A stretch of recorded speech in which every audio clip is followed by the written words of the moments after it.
Bismillahirrahmanirrahim. Assalamualaikum warahmatullahi wabarakatuh. Baiklah, kumpulan kami akan membentangkan sistem ekonomi Islam. Dalam topik ini kami akan membentangkan 6 subtopik utama.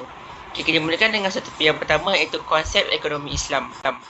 Sistem ekonomi Islam ini ialah sistem yang berasaskan syariat Islam dalam semua aktiviti ekonomi seperti mencari rezeki, mengurus harta dan mengagihkan kekayaan. Matlamatnya adalah bukan sekadar keuntungan, tetapi untuk mencapai kesejahteraan hidup di dunia dan di akhirat. Contohnya, seorang peniaga yang bukan sahaja berniaga untuk untung, tetapi memastikan barang yang dijual halal, tidak menipu timbangan dan sebahagian keuntungan disalurkan kepada zakat atau sedekah. Kita teruskan dengan 3 teras prinsip dalam ekonomi Islam. Yang pertama adalah tauhid, iaitu ketuhanan. Tauhid ini bermaksud meletakkan Allah Subhanahu Wa Taala sebagai pusat dalam setiap aktiviti ekonomi. Semua tindakan kita dianggap sebagai ibadah dan mesti mengikut hukum Allah Subhanahu Wa Taala.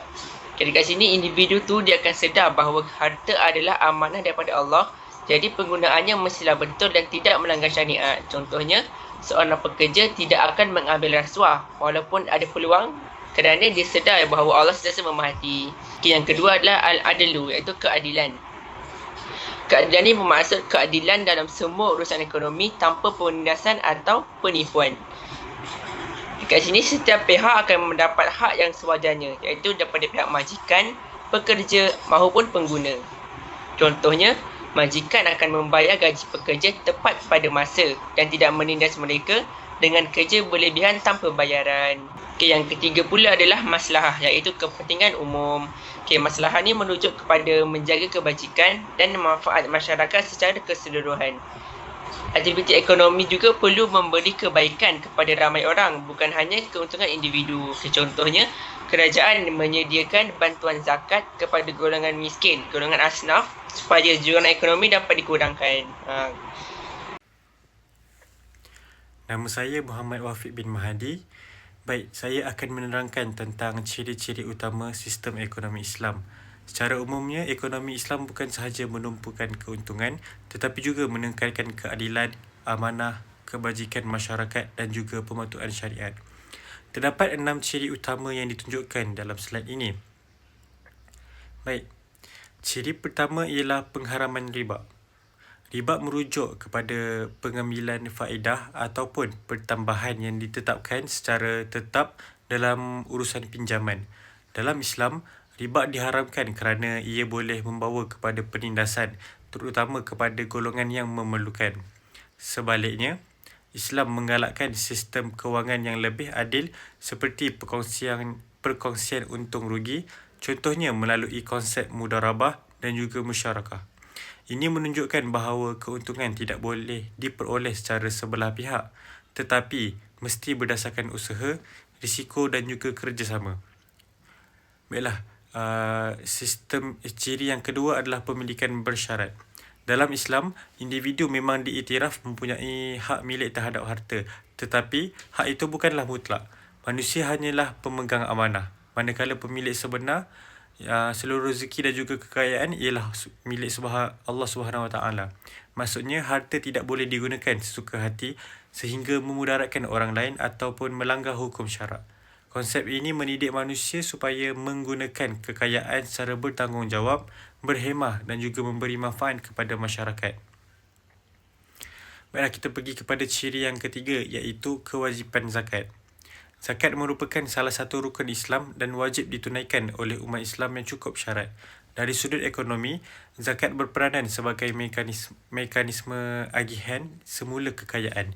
Melalui zakat, golongan kaya membantu golongan yang memerlukan seperti fakir, miskin dan juga asnaf. Jadi, zakat bukan sekadar ibadah tetapi juga alat untuk merapatkan jurang kekayaan, membasmi kemiskinan dan juga mewujudkan keseimbangan sosial dalam masyarakat kita. Ciri yang keempat adalah larangan gharar. Gharar bermaksud unsur ketidakpastian, penipuan atau ketidakjelasan yang melampau dalam sesuatu urusan, terutamanya dalam jual beli dan kontrak. Islam melarang gharar kerana ia boleh menyebabkan salah faham, pertikaian dan juga penganiayaan antara pihak yang terlibat.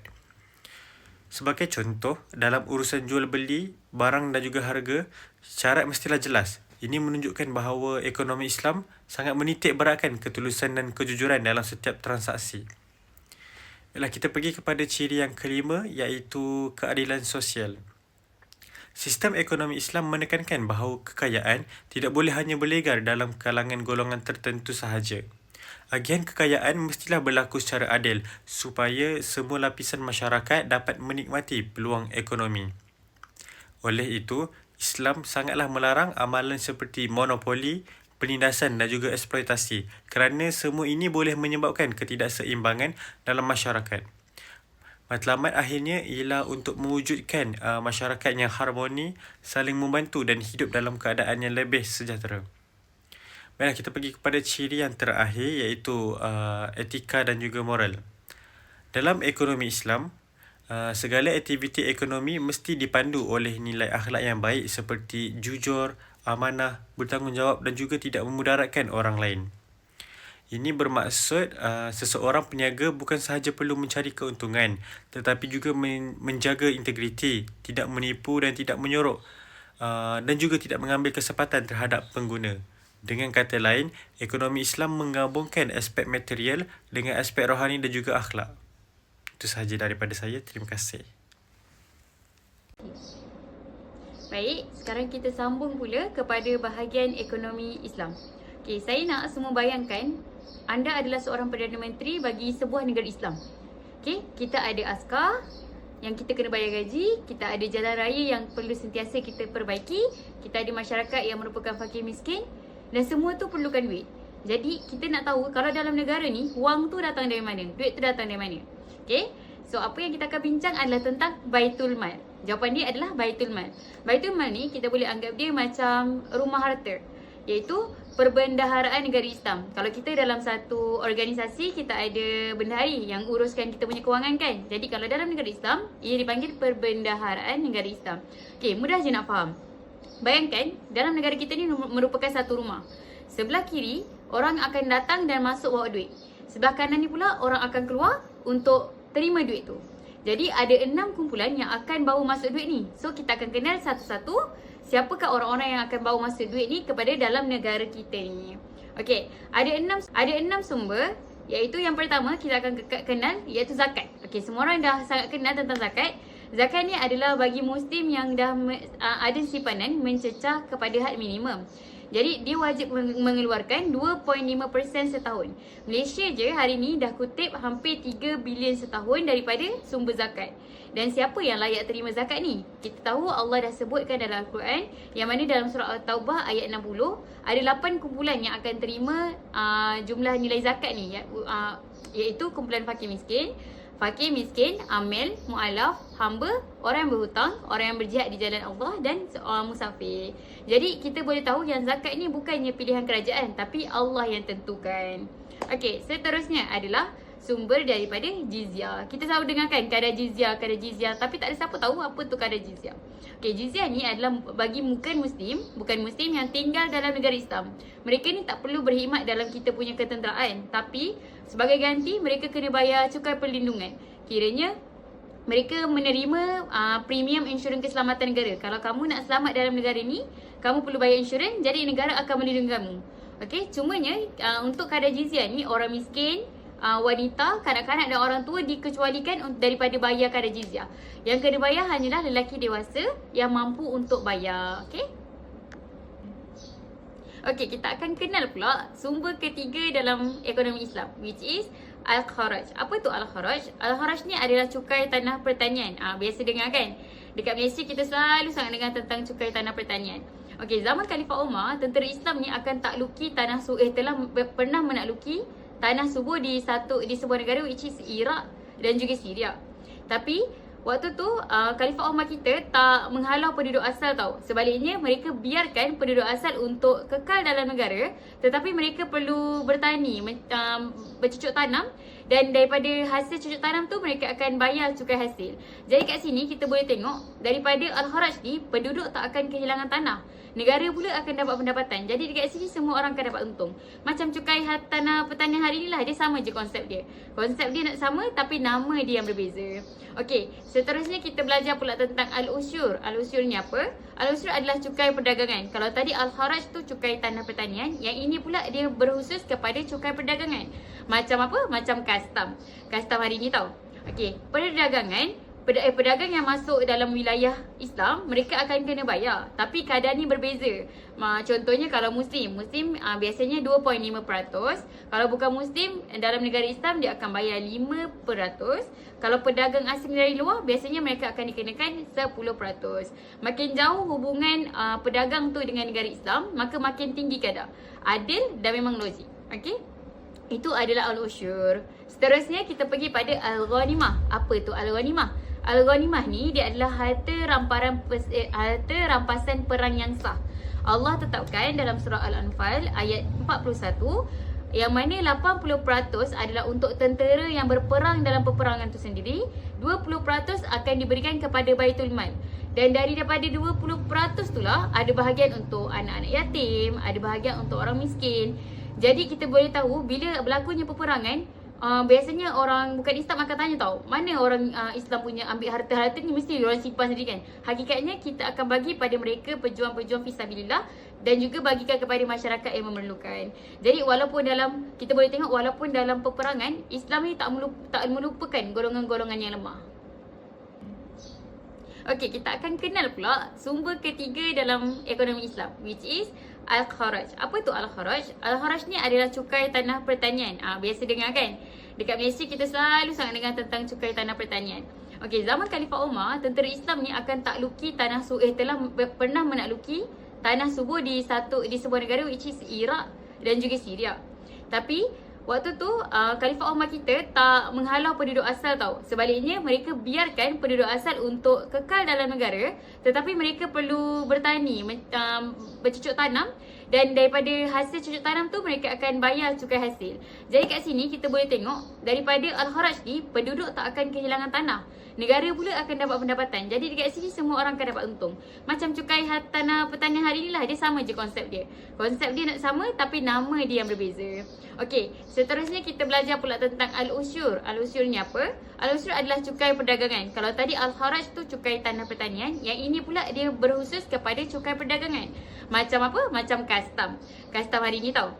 Okey, perdagangan, pedagang yang masuk dalam wilayah Islam, mereka akan kena bayar. Tapi keadaan ni berbeza. Contohnya kalau Muslim biasanya 2.5%. Kalau bukan Muslim, dalam negara Islam dia akan bayar 5%. Kalau pedagang asing dari luar, biasanya mereka akan dikenakan 10%. Makin jauh hubungan pedagang tu dengan negara Islam, maka makin tinggi kadar. Adil dan memang logik. Okey? Itu adalah al-usyur. Seterusnya kita pergi pada al-ghanimah. Apa tu al-ghanimah? Al-ghanimah ni dia adalah harta rampasan perang yang sah. Allah tetapkan dalam surah Al-Anfal ayat 41 yang mana 80% adalah untuk tentera yang berperang dalam peperangan itu sendiri, 20% akan diberikan kepada Baitul Mal. Dan daripada 20% itulah ada bahagian untuk anak-anak yatim, ada bahagian untuk orang miskin. Jadi kita boleh tahu bila berlakunya peperangan, biasanya orang bukan Islam akan tanya tau, mana orang Islam punya ambil harta-harta ni, mesti orang simpan sendiri kan. Hakikatnya kita akan bagi pada mereka pejuang-pejuang fisabilillah dan juga bagikan kepada masyarakat yang memerlukan. Jadi kita boleh tengok walaupun dalam peperangan, Islam ni tak melupakan golongan-golongan yang lemah. Baiklah, saya akan membentangkan tentang slide yang terakhir, iaitu tentang isu-isu semasa dalam sistem ekonomi Islam. Seperti yang kita tahu, sistem ekonomi Islam merupakan sistem yang berasaskan syariah, iaitu berpandukan Al-Quran dan As-Sunnah.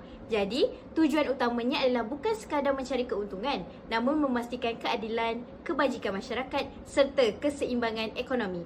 Baiklah, mari kita membedah satu-satu isu semasa dalam sistem ekonomi Islam. Yang pertama merupakan isu kripto. Apa itu kripto? Kripto merupakan mata wang digital. Sebagai contoh adalah Bitcoin. Kripto menjadi topik hangat di seluruh dunia, termasuk Malaysia, kerana ramai orang melihatnya sebagai peluang pelaburan yang baharu. Namun, dalam ekonomi Islam, status hukumnya masih diperdebatkan. Kenapa? Hal ini kerana terdapatnya unsur gharar, iaitu ketidakpastian yang tinggi. Nilai kripto sangat tidak stabil. Sebagai contoh, harga Bitcoin boleh naik mendadak dan boleh turun secara drastik. Jadi dalam masa yang singkatlah. Jadi hal ini menyebabkan ramai orang mengalami kerugian yang sangat besar. Bagi isu semasa pada tahun lepas dan tahun kini 2026, banyak negara lah mula memperketatkan kawalan terhadap aset digital kerana kes penipuan dan pengubahan wang haram terutamanya.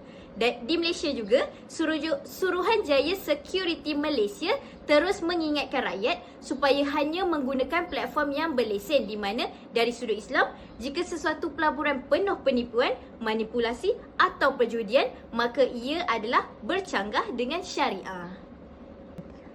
Seterusnya, isu yang kedua pula ialah isu perbankan Islam, di mana perbankan Islam ini diwujudkan sebagai alternatif kepada sistem konvensional yang berasaskan riba.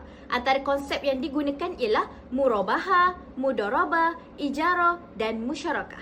Walau bagaimanapun, terdapat kritikan bahawa sesetengah produk hanya menukar nama tetapi amalan hampir sama seperti bank biasa. Sebagai contoh, pelanggan masih melihat bayaran bulanan yang tinggi dan menganggap ia sama seperti faedah pinjaman.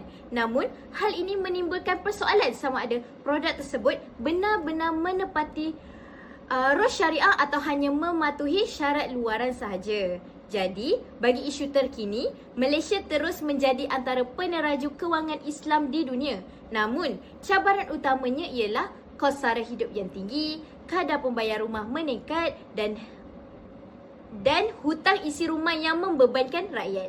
Oleh itu, Bank Islam perlulah menawarkan produk yang lebih adil, telus serta dapat membantu golongan muda memiliki rumah atau memulakan sesuatu perniagaan.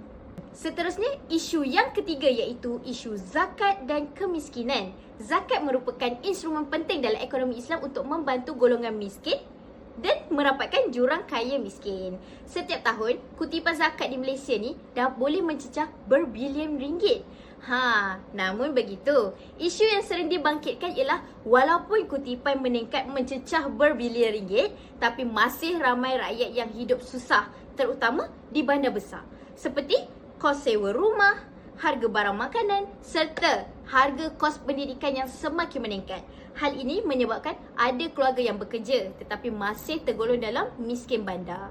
Namun, dalam isu terkini, isu kemiskinan bandar dijangka terus diberi perhatian kerana harga barang keperluan masih tinggi. Maka, institusi zakat perlu menambah baik dari segi agihan, bukan hanya bantuan makanan sementara, namun juga dari segi latihan kemahiran, bantuan modal perniagaan serta pendidikan untuk anak-anak asnaf.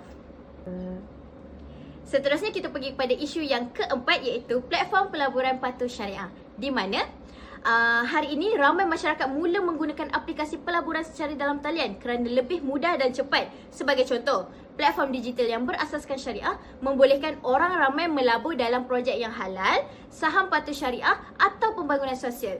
Ini membuka peluang kepada generasi muda untuk melabur secara sah dan teratur. Namun, pada isu terkini, semakin banyak skam pelaburan atas talian yang menggunakan label Islamik atau patuh syariah. Namun, ianya hanyalah untuk menipu orang ramai. Ramai masa tertarik kerana perjanjian pulangan tinggi dalam masa yang singkat. Namun dalam Islam, pelaburan yang menjanjikan untung yang luar biasa tanpa risiko perlulah diragui. Oleh itu, umat Islam perlulah menyemak lesen syarikat dan status syariah sebelum melabur. Seterusnya, isu Green Sukuk atau ESG. Sukuk tu apa sebenarnya? Sukuk ialah bond patuh syariah yang digunakan untuk kita mengumpul dana, di mana Green Sukuk merupakan kita boleh digunakan untuk bagi projek mesra alam seperti tenaga solar, bangunan hijau serta pengangkutan lestari. Hal ini sangat penting kerana Islam sangat menekankan penjagaan alam sekitar dan larangan melakukan kerosakan di muka bumi. Tapi apa isunya? Baiklah, dunia sekarang sedang memberi perhatian kepada perubahan iklim di mana ada berlakunya banjir besar, pemanasan global, pencemaran serta banjir kilat dan macam-macam lagi lah. Oleh itu, Green Sukuk menjadi peluang untuk membiayai projek yang membantu alam sekitar sambil memberi pulang ekonomi. Sekarang kita pergi kepada isu yang keenam, iaitu industri halal global. Industri halal merangkumi makanan, kosmetik, farmasi, logistik serta pelancongan. Nilai pasaran halal dunia mencecah trilion dolar dan terus berkembang dari semasa ke semasa. Malaysia terkenal sebagai salah satu negara yang dipercayai dalam persinjilan halal dari segi banyak aspek lah. Namun, cabaran semasa ialah perbezaan standard halal antara negara. Ada negara yang terima sesuatu produk, namun ada satu negara yang boleh menolak produk tersebut. Jadi, bagi isu terkini, permintaan produk halal semakin meningkat terutama dari negara bukan Islam kerana mereka yakin bahawa kualiti dan kebersihan lah. Bila ada sijil halal ni, kita dah garanti dah sesuatu produk tu berkualiti. Namun, apa isunya adalah isu penipuan logo halal dan penyalahgunaan sijil juga masih berlaku. Jadi, penguat kuasa perlulah diperketat supaya pengguna terus yakin dengan sistem halal di Malaysia. Baiklah, kita pergi kepada isu yang terakhir, iaitu wakaf digital. Wakaf merupakan sumbangan harta untuk manfaat umum seperti masjid, sekolah maupun hospital. Kini wakaf semakin moden je. Kita boleh wakaf melalui platform digital seperti telefon bimbit. Hal ini dapat memudahkan rakyat lah untuk senang membuat wakaf tanpa perlu pergi institusi tersebut. Sebagai contoh, seorang boleh mewakafkan RM10 atau RM20 atau RM50 secara online untuk pembinaan sekolah tahfiz, bantuan hospital serta beasiswa pelajar. Hal ini memudahkan masyarakat menyumbang walaupun dalam jumlah yang kecil serta melalui platform telefon bimbit. Jadi isu sekarang adalah penggunaan teknologi kewangan semakin berkembang, namun cabarannya ialah kepercayaan masyarakat kita sendiri terhadap ketelusan pengurusan dana. Jika laporan tidak jelas, orang ramai akan ragu-ragu untuk menyumbang. Jadi, institusi wakaf perlu telus menyediakan laporan kewangan serta menunjukkan hasil projek kepada masyarakat. Okey, jadi sebagai kesimpulannya, sistem ekonomi Islam bukan sekadar teori lama, tetapi satu sistem yang relevan dan praktikal. Sistem ini menggabungkan pembangunan ekonomi dengan nilai moral dan keadilan sosial. Jadi matlamat utamanya adalah untuk mencapai keseimbangan hidup serta mendapat keredaan Allah Subhanahu Wa Taala.